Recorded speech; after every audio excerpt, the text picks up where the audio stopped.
జీవగల దేవునికి స్తోత్రము, స్తుతి, మహిమ, ఘనత, ప్రభావం కలుగును గాక.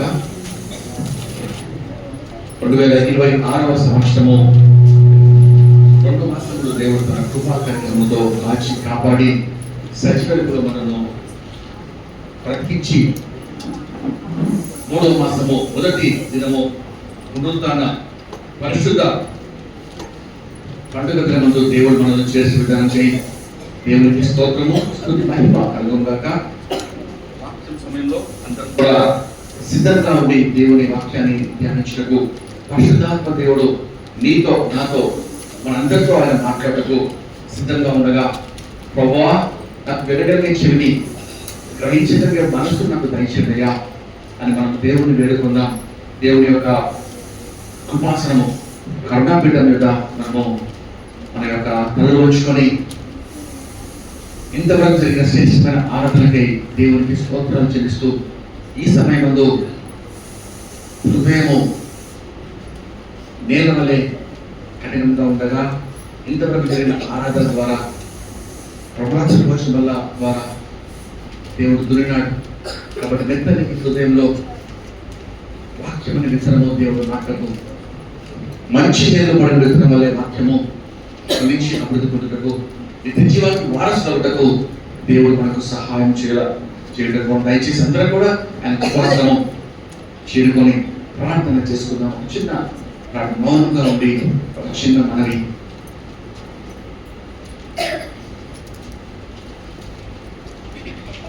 అందరం మౌనంగా ఉండి పరిశుద్ధాత్మ దేవుడు నీతో ఆయన ఉండి తండ్రి యొక్క స్వరము, కుమారుని మర్యాదము మనకు బయలుపరుస్తుండగా నాతో మాట్లాడు ప్రభా. నిదాసుడు ఆనందిస్తున్నాడు. శిరము ఆజ్ఞాపించుము, మాట్లాడము. సమయాలు చేసిన ప్రార్థన నేను చేస్తున్నాను కోసం సమయాలు వల్ల నన్ను కూడా దీవించగా. చిన్నవాడు, బలహీనుడు, ఏది తెలియనివాడు, కానీ దేవుని స్వరం విన్నప్పుడు గొప్ప రక్షకునిగా, గొప్ప న్యాయాధిపతిగా, గొప్ప దీర్ఘదర్శిగా, అనేకులకు ఆశీర్వాదకరంగా ఇశ్రాయేలులో దానం మొదలుకొని బేర్షెబ వరకు దేవుడు ఎత్తుగా నిలబెట్టాడో నిన్ను ఆర్థిక దేవుడు నిలబెట్టకు ఆయన స్వరం విన్నకు ఆయన పిలుస్తుండగా దయచేసి ఆయన స్వరం ఆలకిద్దా. తల్లి వచ్చుకొని ప్రార్థన చేస్తున్నాం. మహాపరిశుద్ధమైన మా ప్రియమైన పరలోకపు కృపగల దేవా, ఈ వాక్యం సమయంలో మమ్మల్ని బ్రతికించే వాక్యము, ఆదరించే వాక్యం, బాధల్లో నెమ్మదించే వాక్యము, ఓదార్చే వాక్యము, సరిచేసే వాక్యము, బలపరిచే వాక్యము, వెలుగు చూపే దీపము, రెండొచ్చినటువంటి ఖడ్గములను మధురైన వాక్యము, అపవాది వేసే అగ్ని మానవ నుండి ఎదిరించి తప్పించే వాక్యము. ఇది మాకు మాట్లాడిన ప్రభా, పక్షాన్ని పరచుగా సంపూర్ణంగా విశ్లేషణాత్మక మనకు పరచండి.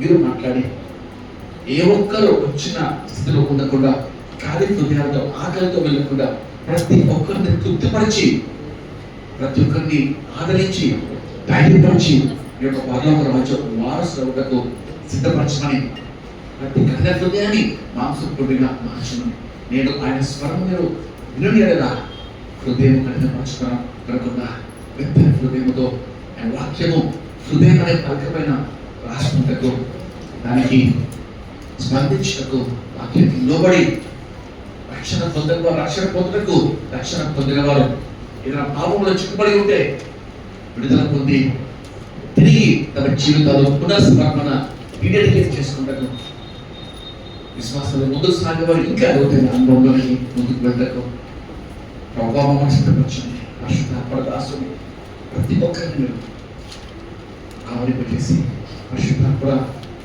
సాధారణంగా చీకటిని నిద్రమత్తు కలిగించే ఆత్మను, అల్లరి ఆత్మను, సెల్ ఫోన్స్ ద్వారా మరి ఇతర ఆటల ద్వారా కలిగించే ప్రతి సాధారణ భయపరిచి కల్పించి పాడదులని మీకే మహిమ చెల్లిస్తూ యేసు క్రీస్తు నామములో అతి వినయంగా వేడుకొంచు ప్రార్థన చేస్తున్నాను తండ్రి. ఆమేన్. ఆమేన్. ఆమేన్. దేవుడు ఇచ్చిన అంశము మన కనికరము గల ప్రధాన యాజకుని ఆశ. The desire of our compassion high priest. ప్రధాన యాజకుని యొక్క ఆశ నీ పట్ల నా పట్ల ఏమున్నదో ఈరోజు మన వాక్యం ద్వారా గమనిద్దాం. జాగ్రత్తగా ఆలకిద్దామని. మార్కు రాసిన సువార్త 8వ అధ్యాయము, మార్కు సువార్త 8వ అధ్యాయం కొన్ని మాటలు మనం గమనించి వాక్యములోనికి వెళ్దాం. మార్కు సువార్త 8వ అధ్యాయము మొదటి 3 వచనాలు దయచేసి సహాయం చేయండి. ఆ దినములలో మరి ఒకసారి బహుజనులు కూడి రాగా వారికి తిననేమియూ లేనందున యేసు తన శిష్యులను తన యొద్దకు పిలిచి, జనులు నేటికి 3 దినముల నుండి నా యొద్దనున్నారు, వారికి తిననేమియూ లేనందున నేను వారి మీద కనికరపడుచున్నాను. నేను వారిని ఉపవాసముతో తమ ఇంట్లకు పంపివేసిన ఎడల మార్గమున కూర్చుపోవదురు. వారిలో కొందరు దూరం నుండి వచ్చి ఉన్నారని వారితో చెప్పాను. ఆమేన్. ఆమేన్. చూడండి కదా వాక్య భాగంలో మనము 5,000 మందికి యేసయ్య ఆహారం పెట్టిన సన్నివేశం మత్తయి, మార్కు, లూకా, యోహాను సువార్తలో గమనిస్తాం.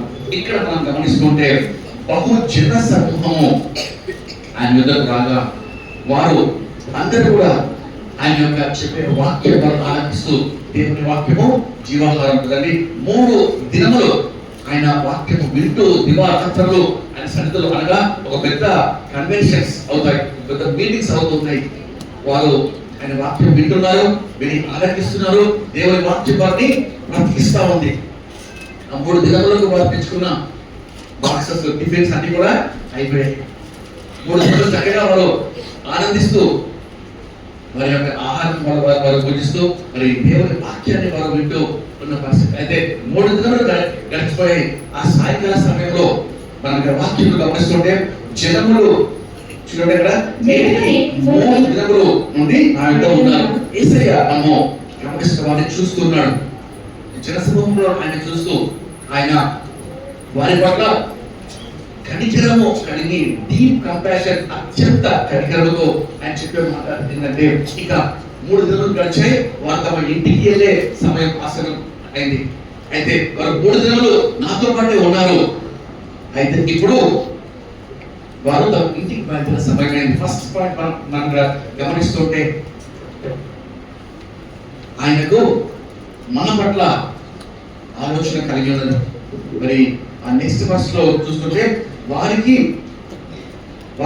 లేనందున వారిపై కనికరపడుచున్నాను.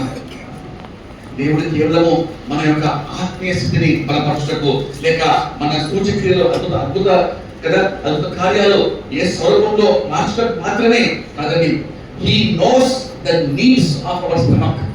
మన యొక్క అవస్థలు, మన ఆకారాలు, మన యొక్క ఖర్చులు, లేక మనము వెళ్ళే కఠినమైన మార్గము, ఆర్థిక ఇబ్బందులు, లేక అనారోగ్య సమస్యలు, మన ప్రతి పరిస్థితి ఎదిగిన దేవుడు ఆయన చెప్పే మాట ఏంటంటే, 3 దినములు ఈ రోజు నా బిడ్డలు నాతో ఉన్నారు. ఇప్పుడు వారు వెళ్తున్నారు, వారు తిన్నికే ఏది కూడా లేదు, కాబట్టి నేను వారి పట్ల కనికరపడుచున్నాను. ఈరోజు ఎట్టి పరిస్థితుల్లో కూర్చున్నారు, అందరూ చక్కగా కూర్చున్నాము. దేవుడు మన హృదయ అంతరంగంలో ఎరిగిన దేవుడు, హృదయ అంతరంగంలో చూసే గొప్ప తండ్రి, కనికరము గల దేవుడు. ఏ ఆలోచనతో మనం వచ్చాము, ఎటువంటి పరిస్థితులు మనం వెంటాడుతూ దుఃఖంలో ఉన్నామా, బాధలో ఉన్నామా, ఆకలితో, మరి అనేకమైన అప్పుల సమస్యలతో, అక్కలతో ఏ పరిస్థితుల్లో మనం ఇక్కడ కూర్చున్నామో దేవుడు ఎరిగి ఆయన చెప్పే మాట ఏంటంటే, దేవుడు బిడ్డలారా కనికరపడుతున్నాను. I have compassion over you. మీ పట్ల నేను కనికరపడుతున్నాను. చూడండి నెక్స్ట్ వర్స్ లో మనం చూస్తే ఆ కనికరంతో ఆయన ఏమంటున్నాడు, నేను వారిని ఉపవాసముతో తమ ఇంట్లకు పంపివేసినే కదా మార్గంలో కూర్చుపోవదురు. చూడండి, ఉపవాసంతో వారిని పంపివేస్తే వారు మార్గంలో కూర్చోవద్దు. ఒకవేళ నేను వారికి ఏమీ చేయకుండా పంపివేస్తే వారి అక్కలతో, వారి ఔషధులతో, వారి ఇబ్బందులతో వారు నలిగిపోయి, జారిపోయి, పడిపోయి, వారు విచారణ పరిస్థితుల్లో భారభరితమైన హృదయాలతో అరితేగానే తమ గృహాలకు వారు వెళ్ళిపోతారు. ఈ పరిస్థితి దినమందు మార్చ్ 1వ దినము 2026వ సంవత్సరం దేవుడు మాట్లాడతారు. ప్రతి ఒక్కరితో, నాతో పాటు అందరితో మన అవసరత, మన అక్కర, మన సమస్య, మన బాధ, వికటమైన మన మన మన యొక్క ధైర్యమైన స్థితి ఎవరికి చెప్పుకోలేని పరిస్థితి, బయటికి బాగానే ఉన్నామండి. హృదయ అంతరంగంలో దేవునికి నీకు మాత్రమే తెలిసే సమస్య ఉంది. మనకి రాత్రి నువ్వు పడుకునే ముందు నువ్వు బాధించే ఆలోచన, ఉదయం లేవగానే మన హృదయంలో కలతపరిచే సమస్య ఏమంటారా? ప్రతి రోజు కూడా కదండి, ఈరోజు మార్నింగ్ లేవగానే ఇక దేవుడు గుర్తు రాకముందే, దేవుడు జ్ఞాపకానికి ప్రార్థనకు మోకరించే ముందే అయ్యో అయ్యో అయ్యో ఈ దినము నాకు ఈ ఛాలెంజ్ ఉంది, ఈరోజు ఈ సమస్య ఉంది, ఈరోజు అప్పుల వారు వస్తారు, ఈరోజు మార్గం బాగాలేదు, ఇంకా ఏదో సమస్య ఉంది, ఇక ఏదో చిక్కులు ఉన్నాయి. రాత్రి పడుకునే ముందు మనం బాధించే ఆ బాధతోనే మనం నిద్రకు జారుకునే ఆ సమస్య ఆలోచనలు ఏమున్నాయో దేవుడు ఎరుగుతున్నాడు. God knows your trouble. ప్రతి సమస్య, ప్రతి చిక్కు కదండి, ఒకవేళ నేను వారిని ఉపవాసంతో ఈజీగానే పంపివేస్తే వాళ్ళ దారిలో ముడిచిపోతారు, అనగా వారు బలహీనపడతారు, వారి హృదయంతో దిగజారిపోతారు, ఇంకా వారు సొమసిల్లి వారు ఫెయిల్ అయిపోయారు, ఆత్మీయ జీవితంలో కృంగిపోయి వారు ఆలోచననే నా ప్రేమను తెలుసుకున్నాక వారు వారి బాధలతో, వరులతో, ప్రయాసంతో కృంగిపోయి ఇంకా నలగొట్టబడతారు. కాబట్టి ఇక్కడ దేవుడు వాక్యం నెక్స్ట్ వర్స్ చూడండి ఏమంటున్నాడు? ఉపవాసంతో నేను వారి ఇళ్లకు పంపిస్తే వారు మార్గంలో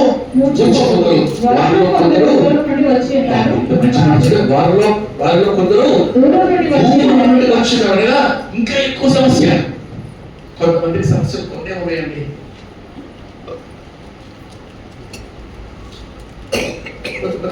స్మాల్ ప్రాబ్లమ్స్, చిన్న చిన్న సమస్యలు, కొన్ని సమస్యలు వచ్చాము, కానీ కొంతమంది బహు భారాలను వస్తున్నారు, కొంతమంది చాలా కఠినమైన శ్రమలో ఉన్నారు, కఠినమైన ఆత్మీయ, శారీరక, మానసిక ఒత్తిడిలో ఉన్నారు, ఎవరికి చెప్పుకోలేని సమస్యలో ఉన్నారు.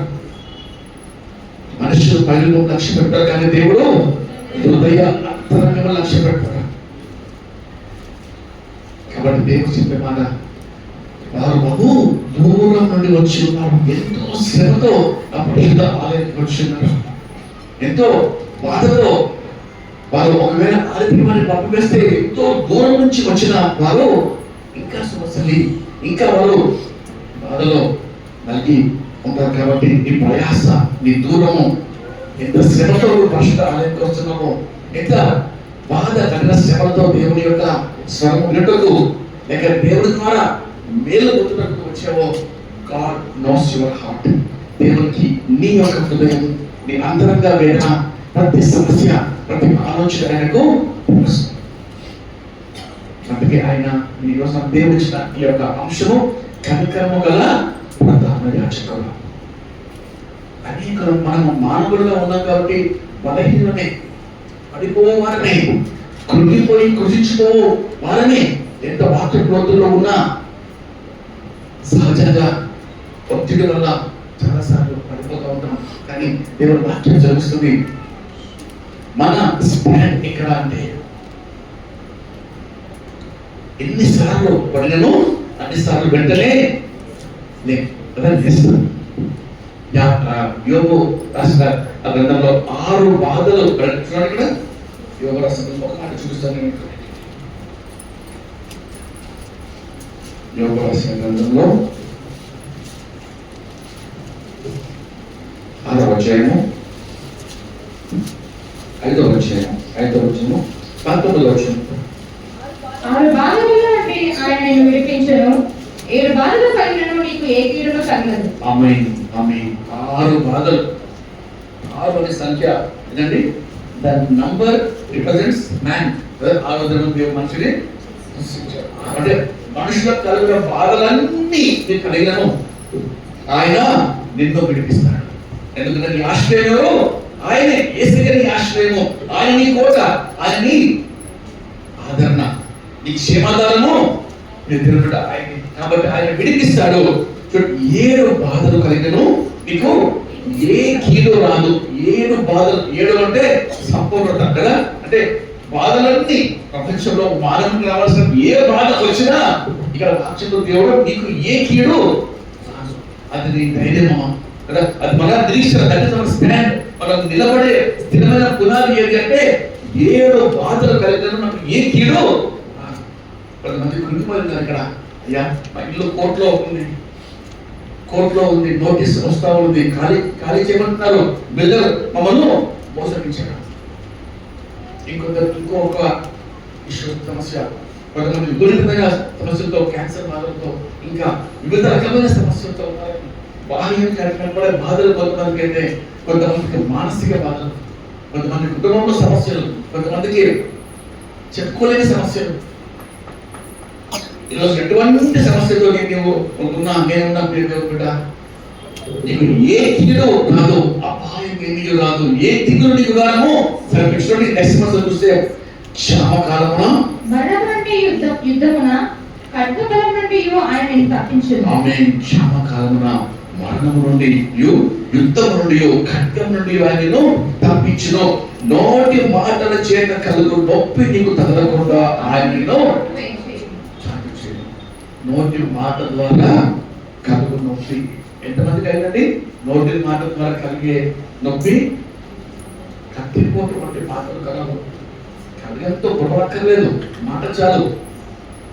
గుడ్డే కత్తిపోతుంది ఎంతమంది. కానీ అటువంటి సమస్యలు ఉన్నవారు ఉన్నా దేవుడు సెలవిస్తున్నాడు, నోటి మాట ద్వారా కలుగు నొప్పి నీకు తగలకుండా ఆయన చాటు చేయండి.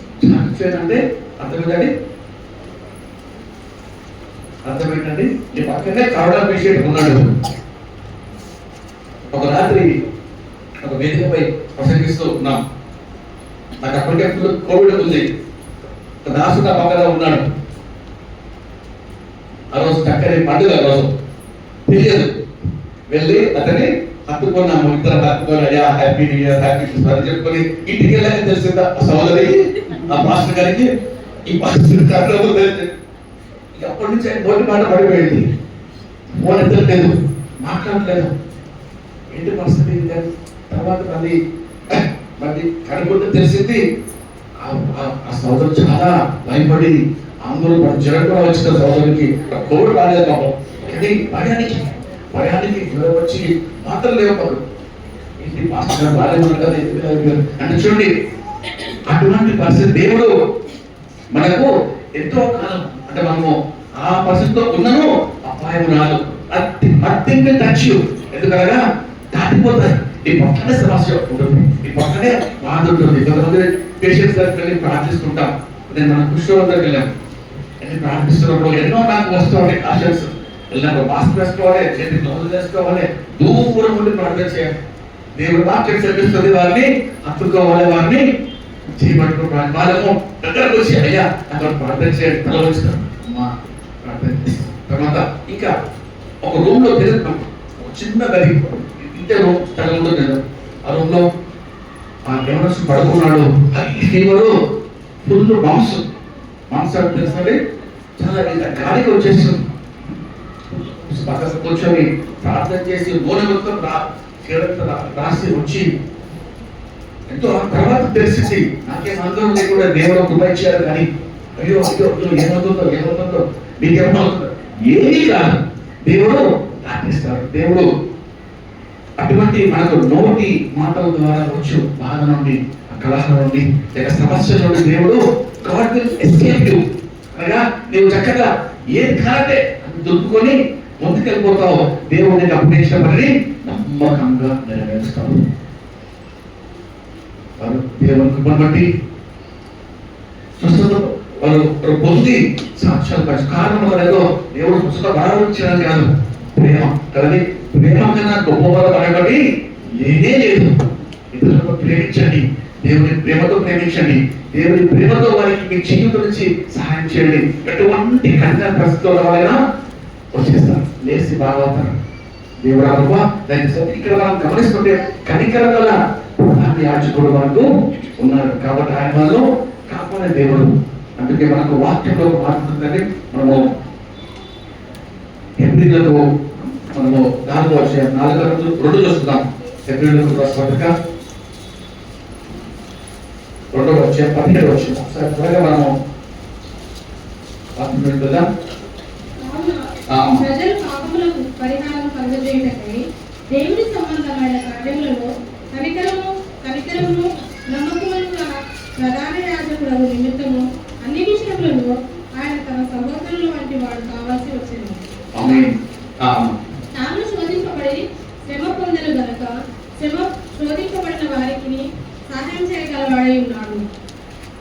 ఆమేన్. చూడండి, దేవుడు అక్కడ స్పష్టంగా మనకు తెలిసే మాట ఏంటంటే అన్ని విషయంలో మన ప్రధాన యాజకుడు, నా ప్రధాన యాజకుడు, ఈ ప్రధాన యాజకుడు నీ పక్షంలో ఉన్న ఉత్తరవాది అంటే అడ్వకేట్ అంటాం ఇంగ్లీష్ లో. ఏమంటామండి? ఉత్తరవాది అంటే అడ్వకేట్, అనగా మన పక్షంలో మన కొరకు అక్కడ న్యాయంతో పోరాడే వ్యక్తి.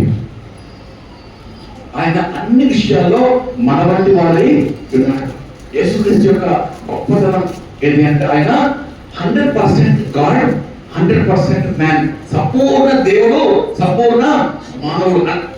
అంటే దేవుని యొక్క మనసు, దేవుని యొక్క కనికరము, ప్రేమ, ఆశ్చర్యము, న్యాయము అన్ని కూడా ఎరిగిన వాడు ఒక భాగం. ఇంకొక హాఫ్ గమనిస్తుంటే మానవుని శోధన, శ్రమ, బాధ, నింద, ఇక్కట్లు, మనము వెళ్ళే కఠినమైన మార్గములు అన్ని ఆయన ఎరిగి ఉన్నాడు. కాబట్టి ఆయన ఉత్తరవాదిగా లేక అడ్వకేట్ గా నిలబడితే ఖచ్చితంగా మన పక్షాన మనకు జయం వస్తుంది. ఎందుకనగా దేవునికి మానవునికి మధ్యలో సంధి చేశాడు. తన శరీరమే కదండి మన కొరకు ఆయన అర్పించి సంధి చేశాడు. కాబట్టి ఆయన మనకు ఉన్నాడు. కాబట్టి మనం ఏ విషయంలోనో ఈరోజు ఎటువంటి పాపాల్లో, బంధకంలో, శోధనలో, ఇక్కట్లో, భయంలో మనం పడినో మనం భయపడకూడదు. మన యొక్క గురి విడిచిపెట్టకూడదు. కానీ ఖచ్చితంగా ఎన్నిసార్లు పడితే అన్నిసార్లు వెంటనే లేవాలి, ముందుకు వెళ్ళాలి. ఒక యవనస్తుడు ఆయన అడిగిన ప్రశ్న కన్నా రక్షణ పొందిన మొదటి దినంలో చాలా బాగుండే, చాలా యాక్టివ్ గా ఉన్నాను, దేవుడితో ఆశ, ఆకలి ఉండే, మంటలు ఉండే, ఎప్పుడు కూడా వాక్యం చదవాలి, ప్రార్థించాలి. రాను చాలా తగ్గిపోయిందన్న, అసలు ఏమి ఆశ పుట్టట్లేదు. వాక్యం ప్రార్థన కన్నా ఇతర వాటికి ఎన్నో అటాచ్మెంట్స్ అయిపోయాయి. దేవుడితో మీరు ఆశీర్వదించాడు కానీ ప్రార్థనకు సమయం లేదు, వాక్యానికి సమయం లేదు. నాన్న నువ్వు దిగాలి, నువ్వు పడిపోయిన స్థితిలో ఇంతకు వీలు లేదు. వెంటనే లేచి నీ ప్రార్థన జీవితాన్ని కట్టుకో. ఈరోజు ఏ పరిస్థితిలో ఉన్నా మన ప్రార్థన జీవితం దేవుడితో సహవాసాన్ని కట్టుకో. ఎందుకంటే ఆయన మన కొరకు విజ్ఞాపన చేస్తున్నాడు. చూడండి, హెబ్రీయులకు 4వ అధ్యాయం 4:15 ఒక మాట చూస్తున్నాం త్వరగా. మన ప్రధాన యాజకుడును మన బలహీనతలైనందు మనతో సమాన భావము లేనివాడు కాదు, గాని సమస్త విషయములలో మన వలనే శోధింపబడినను ఆయన పాపం లేనివాడుగా ఉండెను. గనుక మనము కనిపింపబడి సమయోచితమైన సహాయము కొరకు కృప పొందినట్లు ధైర్యముతో కృపాసనము వద్దకు చేరుదము. ధైర్యముతో కృపాసనము చేరుకున్నాం. కారణం ఏంటంటే ఆయన అన్ని విషయాల్లో మనతో పాటు సహా అనుభవం గలవాడై ఉండి ఆయన శోధింపబడినను ఆయన పాపము లేనివాడై ఉన్నాడు. ఒక మాట మనం జ్ఞాపకం చేస్తాడు, శోధింపబడినను పాపము లేనివాడై ఉన్నాడు. మనము ఆయన కృపాసనము చేరితే మనకు జరిగే మేలు ఏంటంటే శోధింపబడతాము కానీ బాధింపబడము. జాగ్రత్త వాక్యాన్ని ఆగిద్దాం. శోధింపబడతాం కానీ బాధింపబడము. ఆయన మనవలే అన్ని విషయాల్లో శోధింపబడ్డాడు కానీ పాపము లేని వానిగా. ఎప్పుడు బాధింపబడతామంటే పాపంలో పడిపోయినప్పుడు, శోధనకు ఇది అయినప్పుడు. పోయిన వారం చెప్పినట్టు ఒక ఏనుగు వెళ్తా ఉంటుంది కదా, ఆ ఏనుగులో పట్టికే ట్రాప్ వెళ్ళికే ఒక గుంట తోవి అన్ని ఆకులు పైన వేస్తారు. ఆకులు పైన పరిచి ఆ ఏనుగు తెలియకనే వెళ్తూ ఉంటుంది. వెళ్తూ ఉండి ఆ పెద్ద గుంటలో పడిపోతుంది. అది పడిపోయాక ఇక దాన్ని బాధిస్తారు కదండి, సూర్యులతో దాన్ని ఉంచి దాన్ని వశపరుచుకొని బాధిస్తూ ఉంటాను. అది బాధ. కానీ ఒకవేళ అంటే అక్కడ వెళ్ళే వ్యక్తి దేవుడు నడిపించే వ్యక్తి ఎలా అంటే దేవుని స్వరము వింటారు. కాబట్టి శోధనలో మీరు పడకుండా జాగ్రత్త పడతారు. శోధింపబడేది శోధన, ఇది సాతాను నుంచి వచ్చే శోధన, నా శరీరం నుంచి వచ్చే శోధన, దురాశ, పాపములు కానీ వాక్యం సరిగ్గా చూద్దాం. యాకోబు రాసిన పత్రిక ఎక్కడ ఉండేది? నాకు 1:15 బయట దురాశ గర్భము ధరించి పాపమును కనగా పాపము పరిపక్వమై మరణమును కనను. ఆమె సోర్స్ ఏదండి? నాలో ఉన్న దురాశ. ఆశ కాదు, దురాశ. దేవుడు ఇచ్చినది మనం తీసుకుంటే ఆశ. దేవుడు ఎవరి గురించి మనం ఆశపడితే దురాశ. అయితే శోధన, దురాశ నుంచి శోధనలు వస్తాయి. దురాశ ద్వారా ధనాపేక్ష కావచ్చు, ఇంకా ఇంకా ఇంకా ఏమో కావచ్చు. వాటి వెనుక మనం పరిగెడుతూ ఉంటాం. సంసోను దేవుని స్వరము వినక శోధనలో పడిపోయి బాధించబడ్డాడు కానీ 2 కళ్ళు పీకేశాడు. ఆ యొక్క ఎద్దులు చేసే పని అతను చేస్తున్నాడు. ఏదండి? ఆ యొక్క అది కదా, ఆ యొక్క ఎంత భయంకరమైన పరిస్థితి. ఎద్దులు చేసే పని, ఆ యొక్క రాయి రాయిని ఆ యొక్క కళ్ళు గంతలు కట్టేసి కళ్ళు పీకేసి, ఎందుకు బాధింపబడే కారణం ఏంటి అంటే శోధనకు లొంగిపోయాడు. దేవుని బిడ్డలుగా మనము శోధింపబడేది సహజమే. యేసు ప్రభు మన వలె అన్ని విషయాల్లో శోధింపబడ్డాడు, కానీ ఆయన శోధనను జయించాడు, బాధింపబడలేదు. ఈరోజు ఎందుకు మనం బాధింపబడుతున్నాం? ఎందుకు ఆ బాధ, ఆ వేదన? ఎందుకంటే శోధనలో పడిపోయాం. అందుకే ఇక్కడ సోర్స్ ఏంటంటే ఎవరి ద్వారా? దేవుని బిడ్డలారా, శోధనలో మనం జయించాలి. ప్రతిరోజు ప్రార్థన, శోధన నుండి కదా మమ్మను రప్పించను, శోధన నుండి మమ్మను రప్పించను. శోధనలో పడిపోతుంటే ఏం చేయాలమ్మా? కింద పడకముందే బట్టి బ్రేక్ వేయాలంట. ముందర ఇసుక ఉంది, ముందర గుంట ఉంది, ముందర రోడ్డు చెప్పి కర్రగా ఉంది, లేక ముందర ఆయిల్ పడింది. 10 సార్లు ఫోన్ చేసి నాన్న మెల్లిగా మెల్లిగా మెల్లిగా మెల్లిగా బ్రేక్ వేసుకో. ఈ డాడీకి ఎప్పుడు పడలేదు, ఎప్పుడు మెల్లగా జాగ్రత్త జాగ్రత్త జాగ్రత్త అంటూ ఉంటారు. ఆలోచిస్తే జీవిస్తాం, ఆలోచిస్తే అక్కడ ఇసుక ఉంది, ఇక్కడ గుంట ఉంది, రోడ్డు బాగాలేదు, బండికి కొంచెం బ్రేక్స్ బాగాలేవు, మెల్లిగా వెళ్ళాలి, జాగ్రత్తగా వెళ్ళాలి. వినకుంటే కదా ఎన్ని సంఘటనలు అండి, ఎన్ని సంఘటనలు, ఎంతమంది యవనస్తులు, ఎంతమంది పడిపోతున్నారు. అంటే వాహనంలో పోయేది ఒక దగ్గర, కానీ ఆత్మీయ స్థితిలో పడిన చోటునే మళ్ళీ మళ్ళీ మళ్ళీ పడుతూ ఉన్నారు. కారణం ఏంటంటే ఇక్కడ మనం ఏ పని చేయట్లేదు అంటే, చూడండి లాస్ట్ దాంట్లో 4వ అధ్యాయం 16 లాస్ట్ ఉంటుంది. ఆ ప్రధాన యాజకుని సహాయము మనము ఇక్కడ కోరట్లేదండి. ఇక్కడ చూడండి 4 లాస్ట్ వర్స్ మనం చూసుకుంటే, కనుక మనము కనికరింపబడి సమయోచితమైన సహాయము, అందరూ ఏం చేసుకున్నాం? అవసరం సమయోచితమైన సహాయం, అది మనం అందరిపైన హైలైట్ చేసుకోవాలి. సమయోచితమైన సహాయం ఎప్పుడు అంటే పడిపోయినాక కాదండి. పడిపోయినాక దేవా సహాయం చేయాలంటే అప్పుడు బాధపడే సమయం. సమయోచితమైన సహాయం ఎప్పుడంటే శోధన వస్తుంది, బాధ వస్తుంది, యోసేపు వల్లే పరిగెట్టేది సమయోచితమైన సహాయం. యోసేపు వల్లే పరిగెట్టేది రైట్ టైం. ఆ రైట్ టైం కొరకు కృపాసనం చేయడం. దేవా ఈ కృపను దయచేయయ్యా. శోధనలో శోధింపబడినము బాధింపబడకుండా, శోధనకు లొంగిపోకుండా సహాయం దయచేయి ప్రభా, కృప దయచేయి ప్రభా. కనికరం గల ప్రధాన యాజకుడు, God has given you every weapon, every tool, కానీ అది మనము వాడుకోవట్లేదు. సింహం వస్తా ఉంది, అడ్డులో ఉన్నాం, అడ్డులో ఉంటే సింహం వస్తా ఉంది.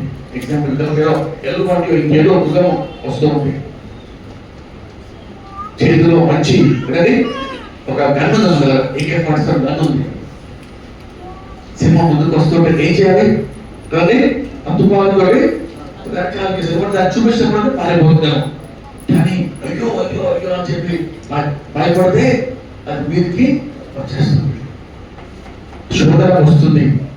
గర్జించి సింహం వలె ఎవరిని మింగుతున్నా రాత్రులు శోధన సాతాను నీ మీదకి వస్తుండగా నువ్వేం చేయాలి? అయ్యో శోధన వస్తుంది, దేవా నాకు సహాయం చేయి, నీ వాక్యము 2 లక్షల ఖడ్గము కన్నా పదునైనది, నీ వాక్యము నన్ను బ్రతికించును. అపవాది వేయు అగ్ని బాణములకు ఖడ్గం వలె అడ్డుకొని ఆర్పివేసే శక్తి వాక్యం. మరి సమయోచితమైన సహాయం ఏంటి అంటే, ప్రభువా నీ వాక్యం నాలో ఉన్నాయా, నేను పడిపోను, జారిపోను, కానీ జయిస్తాను. ప్రభువా సహాయం చేయి. ఈ శోధన వస్తుంది, ఈ ఆలోచన వస్తుంది, తలపు వస్తుంది. లాంటి హెల్ప్ మీ, నా నోటికి హద్దు ప్రభా, నా మనస్సుకు హద్దు ప్రభా, నా నోటి మాటకు ప్రభా బ్రేక్ వేసి ప్రభా, నా చూపులకు తండ్రి అటు రాత్రిలో చక్కని వాక్యము సహోదరులు చెప్పారు, యూత్ ఇన్ఛార్జ్ గారు చక్కని వాక్యం చెప్పారు కదా, కన్నులకు దేవా కదండి హద్దు విప్పిన ప్రభా కదండి, అది ప్రభా set watch over my lips, take charge of my mouth, నాకు దయచేయి ప్రభా అని ప్రార్థన. అది సమయోచితమైన ప్రధాన యాజకుడు చేసే పని ఏంటంటే, అప్పుడు నేను సహాయం చేశాడు. నోరు తెలిసి నాకు సహాయం చేయలేవా, నీ వాక్యం చదువుతున్నాను ప్రభా, రక్షణ పొందిన కుమారుని కదా, రక్షణ పొందిన కుమార్తె కదా ప్రభా, నాకు సహాయం చేయ. ఖచ్చితంగా దేవుడి పక్షాన నిలబడతాడు. ఎటువంటి శోధనైనా నువ్వు జయిస్తావు. దేవుడు న్యాయస్తుడు కాదు. దేవుడు నీకు ఆయన తెలుసు నీకు ఎంత భారంతో నువ్వు మోయగలవు, ఎంత బరువు నీ మోయగలవు కదండి. సాధారణంగా మనుషులకు కలిగే శోధన తప్ప మరి ఏది నీకు సంభవించదు. నమస్కారైతే 10 వచ్చినాయి కదా, కానీ మనము సహించగలిగే శోధనలే దేవుడు మనకి ఇస్తాడు. మరి ఆ శోధనతో పాటు చెప్పాలి మీరు, శోధనతో పాటు తప్పించుకునే మార్గం కూడా దేవుడు మనకు. ఆ మార్గం ఎట్లా తెలుస్తుంది? చేతిలో గన్ ఉందా, తుపాకీ ఉందా, చేతిలో ఖడ్గం ఉందా? ఎందుకు పడిపోయావు అంటే, లేదు నా కుక్క వచ్చింది, నన్ను ఏమడి కలిసింది, అందుకే నేను కింద పడిపోయినా. చూడు నీ కాట్లు రక్తాలు చూడు, నీకు చేతిలో పెద్ద కర్ర ఇచ్చాను కదా, ఏం చేస్తావు కర్రలో? ఏం చేయలేదు కర్రలో, కర్రను కూడా గట్టి పడుతుంది కదా, కర్రతో కుట్ట కూడా వెళ్ళిపోతుంది కదా, కుట్టలేదు, మర్చిపోయాను, భయపడ్డాను. అపవాది చేసే ప్రాముఖ్యమైన పని ఏంటంటే, నీ చేతిలో ఉన్న ఆయుధాలు నువ్వు చూడకుండా అది ఆత్మీయ గుడితనం ఇస్తుంది. నీ చేతిలో ఆయుధాలు చూడకుండా, ఎందుకంటే అపవాది తెలుసు, ఒకవేళ వాక్యం తెలిపిస్తే యేసయ్యా అని బుర్రపెడితే గొప్ప సహాయం. యెహోవా నామము బలమైన దుర్గము, నీతిమంతుడు దానిలో ప్రవేశించి సురక్షితంగా ఉంటాడు.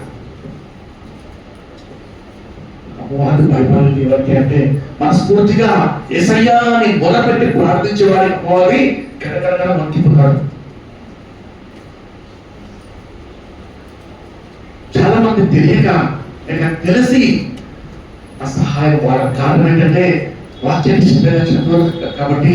వాక్యంలో ఉన్న ఒక గొప్ప మాట కదంటే, నిన్న దినమందు చదివారు ఫిలిప్పీయులకు 2వ అధ్యాయంలో, కనుక యేసయ్య నామం యొక్క శక్తి తెలియక ఎరుగక వారు ప్రార్థించారు. ప్రభువు నామం ప్రార్థించే వారందరూ రక్షింపబడుదురు. కానీ ప్రార్థన చేయనందుకు ఆ సమయంలో మనం ఆ శోధనకు దురాశ గర్భం ధరించి పాపము కంటే పాపము పరిపక్వమై ఆ యొక్క శక్తిని తెలియక ఆ పాపంపై మక్కువతో దురాశతో పడిపోతూ ఉంటారు.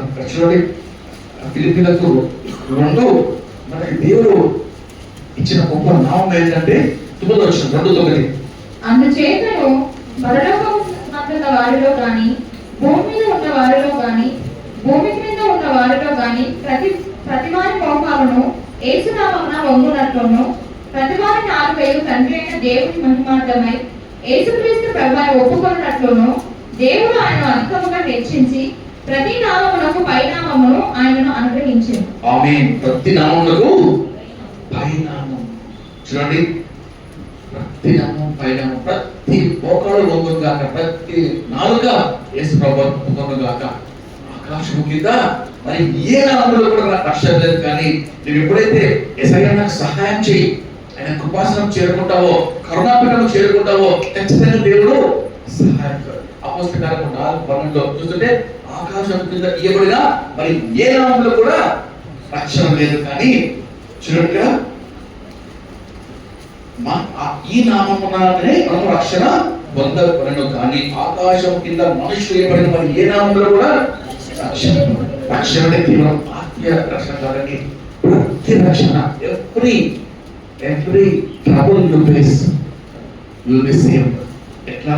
అది ఆయన నామమును ఉచ్చరించినప్పుడు. కాబట్టి కనికరం గల ప్రధాన యాజకుడు మనకు ఉన్నాడని ధైర్యంతో మన విశ్వాస యాత్రను ముందు కొనసాగించాలి. ఇది నా ఫస్ట్ పాయింట్. ఈ యొక్క అంశంలో రెండవ అంశము మనం గమనిస్తే ఆ ప్రధాన యాజకుడి ఆశ ఏంటంటే, వాట్ ఇస్ హిస్ డిజైర్?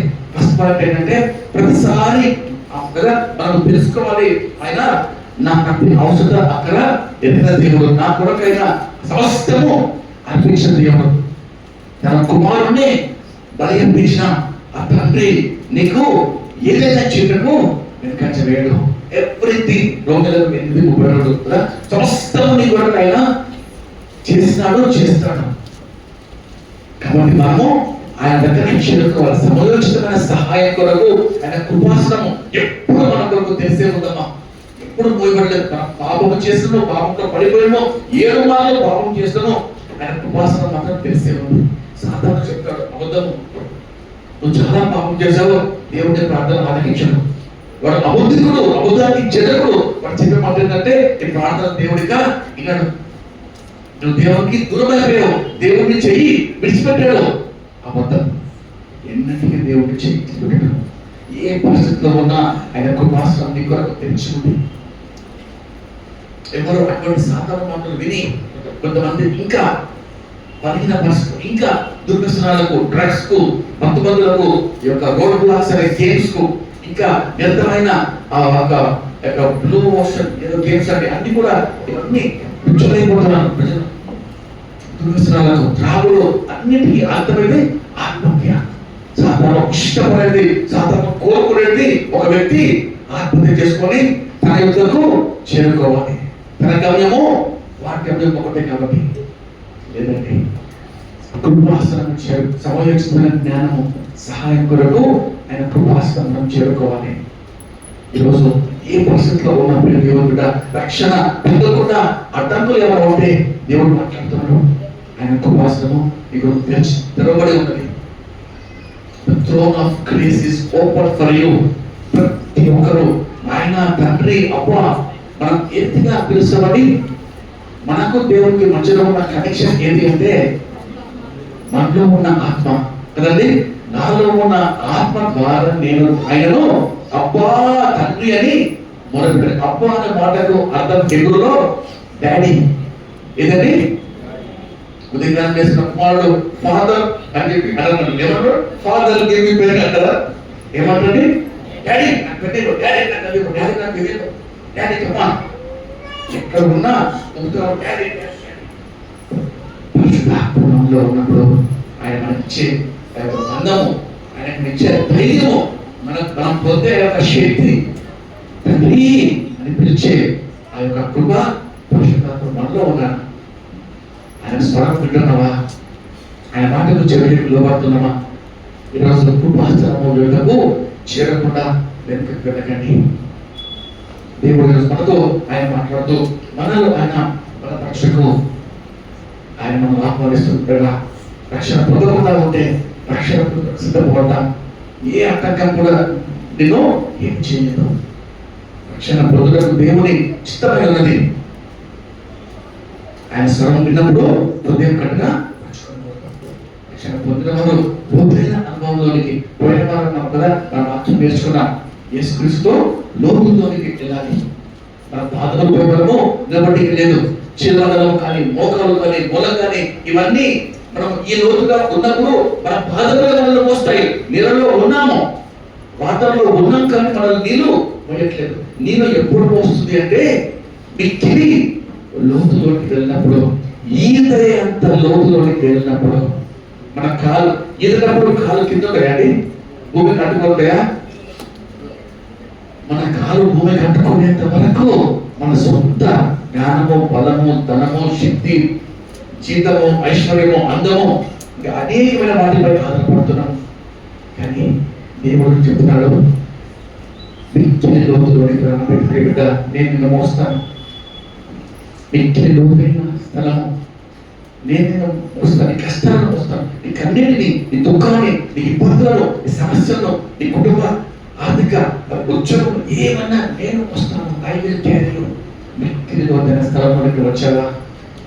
అది దేవుడు స్థలము, దేవుడు సహాయం పొందు స్థలము, దేవుడిని ముందుకు తీసుకోబోయే స్థలము మిక్కిలి లోతైన స్థలం.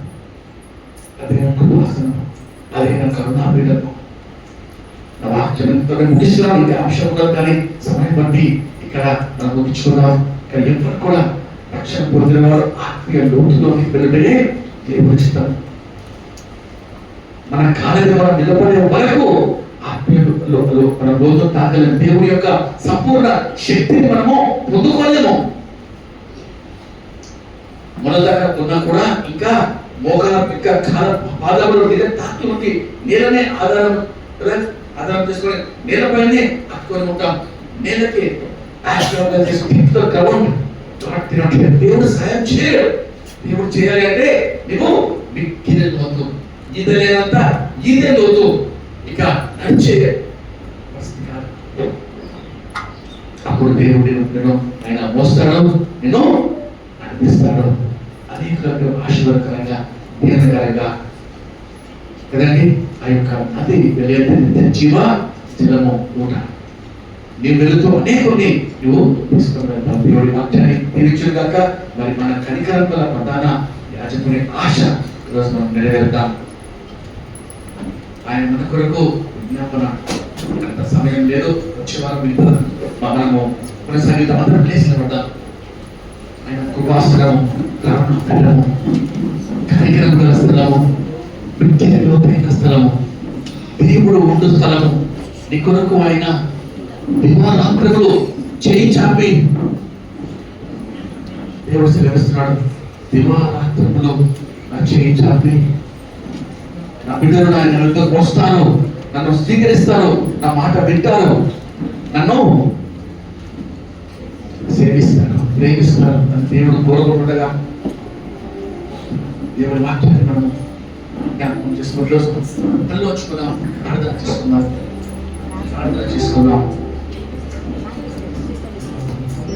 కనికరం గల ప్రధాన యాజకుడు మన మధ్యలో ఉన్నాడు.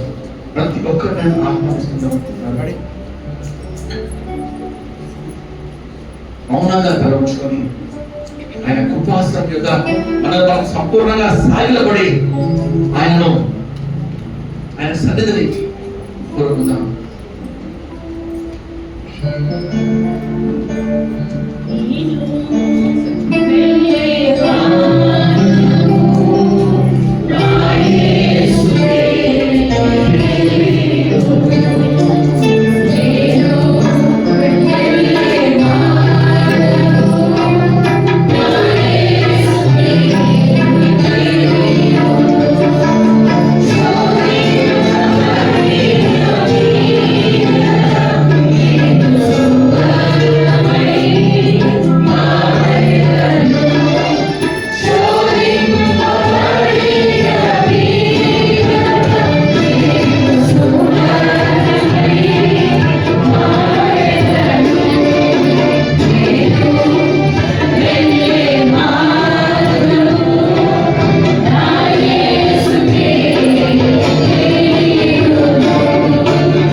మా ప్రధాన యాజకుడా, మాకన్నా వద్దు